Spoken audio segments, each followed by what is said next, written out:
This week I found something really surprising when I was looking over my YouTube analytics. I've been trying recently to put more and more effort into my content, and it's actually been something that I was sort of motivated to do just in the last few days, where I said, I think I should spend some more time doing these sort of things, and the analytics that I'm going to tell you about really reaffirmed that for me. I was looking at one of my most recent videos, which is a relatively long video, and what my metrics told me was that there was 2 major dips in viewer retention. As you got towards the midpoint of the video, there was one major dip, and then a couple minutes later, there was another major dip in viewer retention. And so I thought to myself, okay, those are pretty substantial dips. And we're talking 5 to 10% of the audience is dipping out right at those points, enough for YouTube to characterize that as a retention dip at those spots specifically. And so I thought that was really interesting. And I took a look at what those spots were, and I discovered that at each one of those dips, there was a speaking mistake or a sound that I made, or I stumbled over my words or something, and I just had not edited those parts out. And honestly, I was really surprised to find this. I had been thinking to myself that,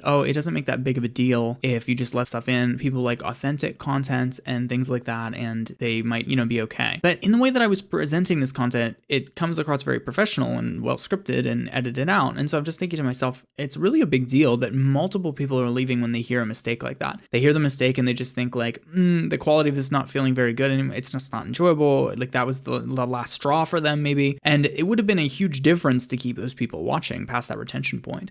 So I just thought to myself, this is the point. It would have taken me 15 to 30 minutes to spend on that editing, the time that it would take to fix that issue, to edit well, or to even re-record my dialogue over that part. That only takes a couple of minutes to do as well. And I'm pretty efficient at editing. And yet I was just saying to myself, this is not that big of a deal. I'm going to edit generally, and I'm not going to edit crazily, and I'm not going to focus too hard on it and to put too much pressure on myself. Maybe those are good ideas on the base level. But when you get into the practicality of being a content creator, doesn't it make sense to just put in a little bit more effort? And I really have been kind of read up on that. At this point, I was like, I worked really hard on that video. Why did I not just spend 10 more minutes editing out those mistakes and making it sound a little better? It made me think of, if you know about this channel, you know that we are focused on Christian theology, and I've talked a lot about the show The Chosen, and one thing about that show is that Dallas Jenkins said when he was originally creating the show, he received essentially a prophetic message from a friend that told him, it's not your job to perform a miracle with the show,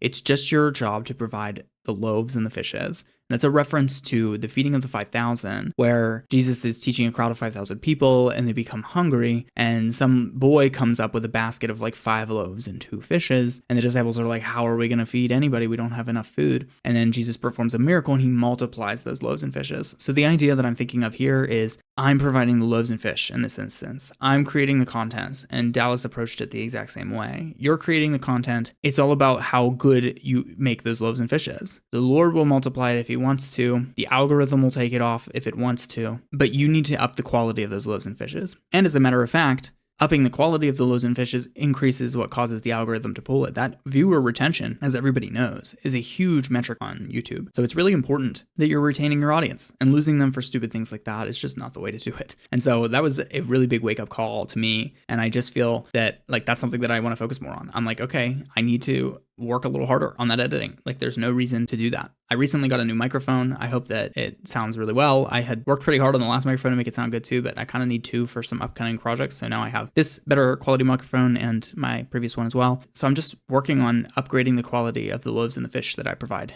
And I just found that really motivational. It's a good point that when I was editing that video, I was thinking, not that people are watching my content anyway, and da-da-da-da. But if I don't focus in on that content that I'm making for my audience while it's still relatively small, then why should I deserve to blow up to create content for a bigger group of people? If I'm not going to put in the work just because of the amount of people that watch, then who am I making the content for anyway? The reality is that I need to work harder on the things that I spend time on. And look, I'm not saying that everybody who's maybe trying to make it as a content creator and is testing the waters and trying things out, but I'm a relatively established content creator. I have, thousands of views on the channel, and if I create content and I can expect, dozens or hundreds of people to watch it, probably. And even for those people, why shouldn't I make my content the best that it can be? And so that is my motivation recently. And a lot of things that you hear when people are talking to small YouTube creators is they say, just focus on making the content the best you can. And you always kind of dismiss that. You're like, I want to look at the analytics, I want to look at the metrics, and I want to know how I can do things better. But the reality of the fact is, focus on making your content better, focus on making your stuff better, put a little bit more effort into it each time, put a couple more minutes into it each time, get a little bit better at editing each time, upgrade your audio quality a little bit each time, upgrade your visual quality a little bit each time, try new things, try different things, and see if you can get down a formula that works good. And that's what I'm motivated to do. That's what I'm going to try to do. And that's what I vow to do going forward. So this is just